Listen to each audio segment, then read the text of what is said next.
যতই সময় যাচ্ছে আমার মন আস্তে আস্তে শক্ত হচ্ছে। মনের মধ্যে এক অজানা রাগ কাজ করে সব সময়। আমি জেসির বলা সব কথা শুনে চুপ করে আছি। তুমি ঠিক আছো হৃদয়? না, এই হৃদয় নামটা আমার দ্বারা হবে না। আমি তোমাকে জ্যাক বলে ডাকবো।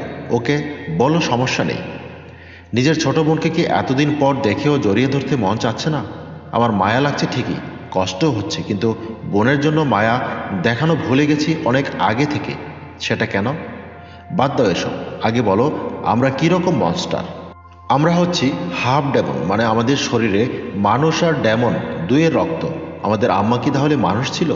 সেটা আমি জানি না, তবে দাদা বলেছে আমাদের পূর্বপুরুষের সবাই হাফ ডেমন ছিল। তাহলে আমাদের মনস্টার রূপ তো বিশাল হবে। আমার মনে হয় না। যারা পুরো ডেমন শুধু তারাই বড় হয়, কিন্তু আমাদের এটাই আসল রূপ। আমরা দেখতে মানুষের মতো, কিন্তু সব মনস্টারদের থেকে শক্তিশালী। ও হ্যাঁ, আর আমরাই মনস্টার দুনিয়ার সবচেয়ে বড় মাপের বংশের প্রথম গোত্রের। ও আচ্ছা। হ্যাঁ, আচ্ছা, এসব নিয়ে পরেও আলোচনা করা যাবে। আমি আর সময়টা আটকে রাখতে পারছি না। হঠাৎ আবার সব কিছু আগের মতো হয়ে গেল। এনাও কথা বলতে লাগলো।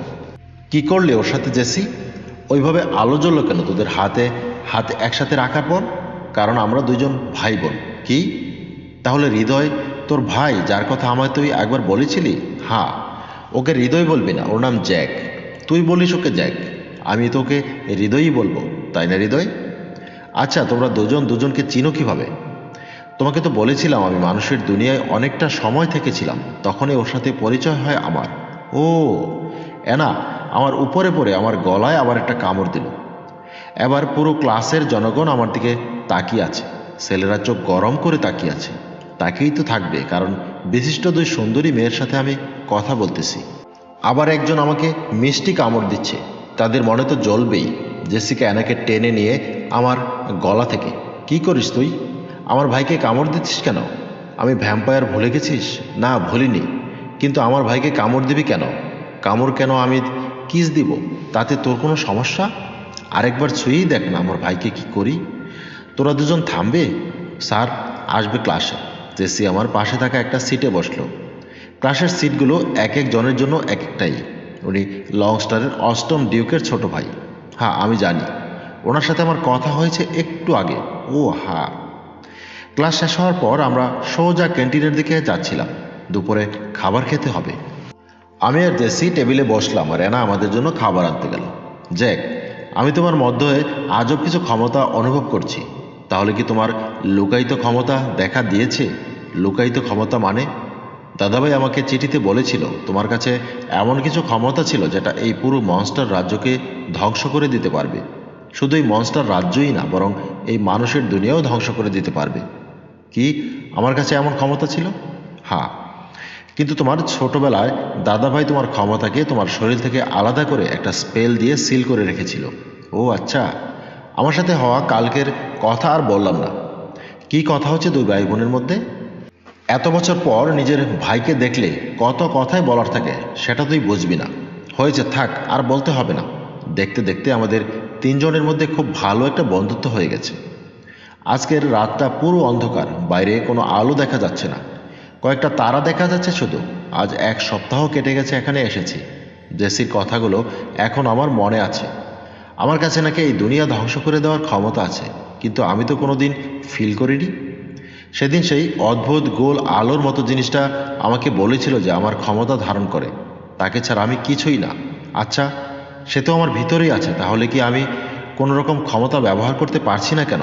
আদৌ কি আমি কিছু করতে পারবো, নাকি শুধু এসব কথার কথা? আচ্ছা, বাদ দিই নিজেকে নিয়ে ভাবা। আমাকে রক্ষা করার জন্য জেসি আছে। জেসির কাছে সময় এবং জায়গা নিয়ন্ত্রণ করার ক্ষমতা আছে। ও যে কাউকে বা যে কোনো জিনিসকে আটকে দিতে পারবে, এবং সবচেয়ে আশ্চর্যের বিষয়, ও সময়কে 1 মিনিট পিছনে নিতে পারে। এছাড়া আছে অ্যানা। অ্যানার সম্পর্কে যতটুকু জেনেছি, ও একটা ভ্যাম্পায়ার। আজকে ওর আসল রূপ দেখলাম। বিকেলের দিকে অ্যানাকে নিয়েই বের হয়েছিলাম। আজ ওর সাথে জঙ্গলের দিকে গিয়েছিলাম কিছুটা সময় কাটাতে। জেসি আসার পর ওর সাথে আলাদা সময় কাটানো হয় না, তাই আজ বের হয়েছিলাম। তখনই আমাদের ক্লাসের 3জন ছেলে আমাদের কাছে চলে আসে। কি চাও তোমরা? আমরা তোকে চাই। একজন ক্লাসিফাইড মনস্টারের মাথার দাম অনেক। আর তাছাড়া এমনিতেও কলেজের সবচেয়ে সুন্দরী মেয়ে এখানে, আর কি কিছু লাগে আমাদের? পরিস্থিতির সুবিধার ছিল না, ওরা নিজেদের আসল ফর্মে চলে আসলো। একজন দেখতে পুরো শিয়ালের মতো, একজন দেখতে সাপের মতো, আরেকজন গরিলার মতো। সবাই হাত পা আছে, চোখগুলো বড় বড়, এরকম আমার চোখে দেখা কোনো মনস্টার। তাও একটা না, তিনটা। দুইটা আমার দিকে আসলো আর একটা অ্যানার দিকে। গরিলার মতো দেখতে মনস্টারটা আমাকে তার বড় হাত দিয়ে একটা জোরে ঘুষি দিল। আমি সোজা গিয়ে একটা গাছের সাথে বাড়ি খেলাম। পুরো শরীর আমার নিস্তেজ হয়ে পড়ল। আমি নড়াচড়ার শক্তিও পেলাম না, মুখ দিয়ে অনেকটা রক্ত পড়ল। তখন দেখলাম দুটো আমার দিকে এগিয়ে আসছিল, হয়তো মেরে ফেলবে আমায়। কিন্তু সাথে সাথে অ্যানা এসে দুটো লাথি মারল। দুই লাথিতে ছয়টা গাছ ভেঙে দূরে গিয়ে পড়ল। আমি শুধু অ্যানার দিকে তাকিয়ে রইলাম। অ্যানার চুলগুলো কালো থেকে পুরো সিলভার হয়ে গেল, ওর চোখ দুটো লাল হয়ে গেছে, এছাড়া ওর মুখের দুটো দাঁত কিছুটা বড় হয়ে এসেছে। অ্যানা আমাকে হাত দিয়ে টানতে গেল, কিন্তু আমি তখনই অজ্ঞান হয়ে গেছি। যখন উঠলাম তখন আমি আমার বিছানায়। অ্যানার শরীরে কতটা শক্তি থাকবে আমি ভাবতে পারি নাই। এখন জানালা খুলে বসে আছি, হঠাৎ দেখি অ্যানার রুমের জানালা খুলেছে। উঠেছো তাহলে তুমি? আমি খুব চিন্তিত ছিলাম তোমার জন্য। চিন্তা করার কি আছে? আমি ঠিক আছি, আসলে চিন্তা করার ব্যাপার আছে। অ্যানা হঠাৎ ওর ভ্যাম্পায়ার রূপে উড়ে আমার রুমে আসলো। কি ব্যাপার? আসলে তোমার শরীর দিয়ে রক্ত বের হয়েছিল, আর সেই রক্তের গন্ধ শুনে আমি ঠিক থাকতে পারি নাই। আমি তোমার গাড়ে কামড় দিয়েছিলাম। তাতে কি তুমি তো কয়েকবারই করেছো এমন? না, তেমন কিছু না। আচ্ছা, বাদ দাও এসব কথা, তুমি ঘুমিয়ে পড়ো। হ্যাঁ, ঘুমাবো, কিন্তু আমাকে বলো তো, তুমি একাই কিভাবে তিনটাকে নক আউট করে দিলে? ভ্যাম্পায়ারদের আসল ক্ষমতা মূলত তাদের শারীরিক ক্ষমতা। সব ভ্যাম্পায়াররাই অন্যান্য মনস্টারদের থেকে শক্তিশালী হয়। ও, আমি যাচ্ছি আমার রুমে। তোমার বোন দেখলে তো আবার খবর আছে আমাদের। ঠিক আছে। অ্যানা যাওয়ার সময় আমার ডান গালে একটা চুমু দিয়ে চলে গেল। আমি ভাবতেও পারিনি এটা অ্যানা করবে। এমনি সময় তো ও আমার ঘাড়ে কামড় দিয়ে রক্ত চুষে খায়, কিন্তু এবার আমার গালে একটা চুমু দিল। আমরা দুজন দুজনকে ভালোবাসি, কিন্তু কেউ কাউকে বলিনি এখনো। অনেক রাত হয়েছে, তাই ঘুমোতে আসলাম। আজকে কেন জানি অন্যরকম লাগছে। আগের থেকে নিজের শরীরটা শক্তিশালী মনে হচ্ছে, কিন্তু আমার ভিতরের কোনো ক্ষমতাই আমি ব্যবহার করতে পারি না। কিভাবে কি করতে হয় আমি আদৌ জানি না। ঘুমের মধ্যে আবারও স্বপ্নের রাজ্যে ঘুরে বেড়াচ্ছিলাম অ্যানাকে নিয়ে, কিন্তু হঠাৎ করেই অ্যানা উধাও হয়ে গেল। আমার সামনে আবারও সেই মহিলা আসলো, যার পিঠ দিয়ে রক্ত বের হচ্ছে। কে আপনি? আর বারবার আমার স্বপ্নে কেন আসেন? আর আপনাকে দেখলে আমার পরিচিত কেউ মনে হয় কেন, যদিও আমি আপনাকে চিনি না? আমি তোমার আম্মা, জ্যাক। আমার আম্মা? জ্যাক, অনেক বড় হয়ে গেছো তুমি। আপনি কোথায়? আমাদের কাছে আসেন না কেন? আমি তো সব সময় তোমাদের দুই ভাই বোনের কাছেই থাকি জ্যাক, শুধু জীবিত নই বলে তোমরা দেখতে পাও না। আপনাকে যেই বা যারা হত্যা করেছিল, আমি কথা দিচ্ছি আম্মা, সে যেই হোক না কেন আমি তাকে ছাড়বো না। জ্যাক আমার ছেলে। আমি আমার মৃত্যুকে আনন্দে গ্রহণ করেছিলাম, কারণ তোমাকে আমি এই জাহিল মনস্টার দুনিয়া থেকে বের করতে পেরেছিলাম। আমি চাই না তোমার মধ্যে হিংস্র প্রতিশোধের চিন্তা থাকুক। আমি চাই তোমার মধ্যে শুধু ভালোবাসা থাকুক। কিন্তু ওরা খুব তাড়াতাড়ি একটা কঠিন সময় আসবে। আমি সবসময় তোমার সাথে। শুধু নিজের বোনের খেয়াল রেখো। আম্মা বলতে বলতে উধাও হয়ে গেল। আমিও চিৎকার করে ঘুম থেকে উঠে গেলাম। উঠে দেখি ভোর হয়ে গেছে। স্বপ্নটা একদম সত্য ছিল। আমার মাথায় হাত দিয়েছিল আম্মা। মাথায় এখনো সাদা ছোট্ট টুকরো টুকরো আলোর মতো কিছু একটা রয়ে গেছে। মাথা নাড়া দিতেই সেটা পুরো ঘরে ছড়িয়ে পড়ে। আমি ফ্রেশ হয়ে নিলাম, সকালে নাস্তা শেষ করলাম, তারপর ইউনিফর্ম পরে সোজা ক্লাসের দিকে রওনা হলাম। আজকে সবাই ক্লাসে না গিয়ে ক্যাম্পাসেই দাঁড়িয়ে আছে। অ্যানার জেসিও দাঁড়িয়ে আছে ক্যাম্পাসে।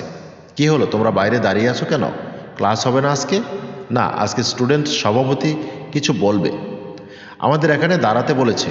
ও, কি হয়েছে? তোকে অনেক ক্লান্ত দেখাচ্ছে যে আজকে। কিছুই না, আজকে আম্মাকে স্বপ্নে দেখেছিলাম। কি? আম্মা তো স্বপ্নে এসেছিল? কেমন দেখতে রে আম্মা? অনেক সুন্দর, একদম একটা পরীর মতো। কি বললো আম্মা তোকে? জেসি কৌতূহল বলে বলল। তোর খেয়াল রাখতে বলেছে, আর কিছু বলে নাই। আমরা চুপ হয়ে গেলাম, কারণ সামনে একটা মাইক দিয়ে ভাষণ দিচ্ছে একজন ছেলে। আমি তোমাদের সভাপতি। আমার নাম হ্যারি অদ্রি। আজকে তোমাদের সবাইকে ডাকা হয়েছে একটা ক্ষতিকর বিষয় নিয়ে তোমাদের জানাতে। কালকে আমাদের কিছু নতুন ছাত্রকে তাদের ক্লাসে দুজন খুব খারাপভাবে মেরেছে। আমি এখানে এসেছি মিস্টার জ্যাকসন ব্রিট এবং মিসেস এলিনা কোয়াড্রাটের বিচার করতে। দর্শক বন্ধুরা, গল্পটি যদি ভালো লাগে অবশ্যই একটি লাইক দিবেন, কমেন্ট করে জানাবেন আপনার মন্তব্য। আপনি যদি আমাদের চ্যানেলে নতুন হয়ে থাকেন অবশ্যই চ্যানেলটি সাবস্ক্রাইব করে আমাদের সাথে থাকবেন, আর যারা আগেই সাবস্ক্রাইব করেছেন তাদেরকে অসংখ্য ধন্যবাদ। আপনার বন্ধু এবং বান্ধবীর সাথে অবশ্যই চ্যানেলটি শেয়ার করবেন, সম্ভব হলে আপনার ফেসবুক টাইমলাইনে এই গল্পটি শেয়ার করে আমাকে সাপোর্ট করবেন।